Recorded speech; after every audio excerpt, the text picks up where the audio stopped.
A sailor who killed his wife and mother-in-law will avoid the death penalty.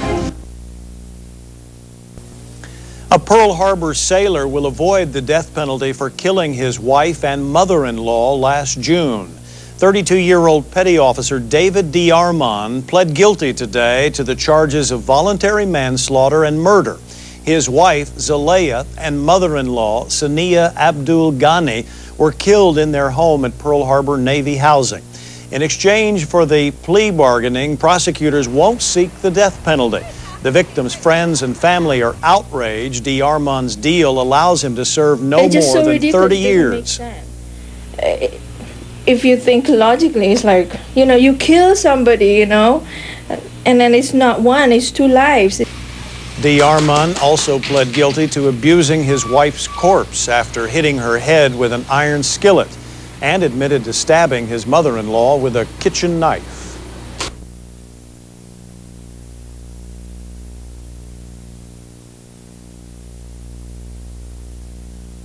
You're watching Island Television KITV4, Hawaii's #1 news at 5. Now get the whole story. This is KITV4 News at 5.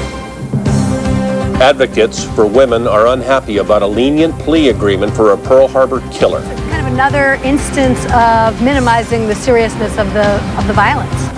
Good evening. Thanks for having us in. The family of a mother and daughter killed at Pearl Harbor says the killer is getting off too easy. KITV4 News reporter Daryl Huff joins us with tonight's top story.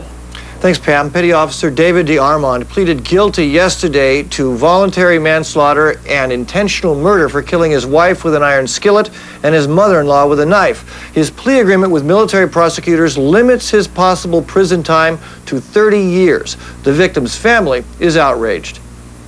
I wasn't consulted at all. The family of Zalehah DeArmond and her mother, Sania Ghani, say they were told of David DeArmond's plea agreement after it was already finished. They were shocked to hear DeArmond could get no more than 30 years.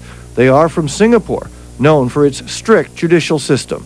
Capital punishment for this type of case is almost working, okay? It's almost working. Zalehah's brother does not think the military was affected by the family's Muslim beliefs, but they believe the military didn't do its duty before and after the killing.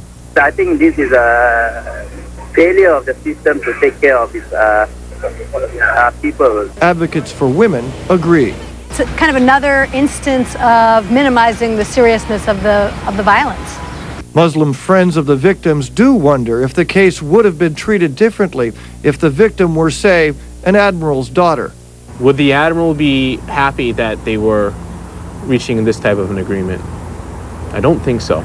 Would the admiral been consulted? I think so. The family was not consulted. They said they opposed the plea agreement. They are now considering suing the Navy for not doing more to prevent the killing, a lawsuit that might have been prevented if they felt justice was done. The Navy had no comment, although in court yesterday, a judge said the plea bargain did meet the ends of justice and was consistent with the evidence. Reporting live, Daryl Huff, KITV4 News. Daryl, before you go, yesterday you reported that a jury will set the sentence and could go lower than life.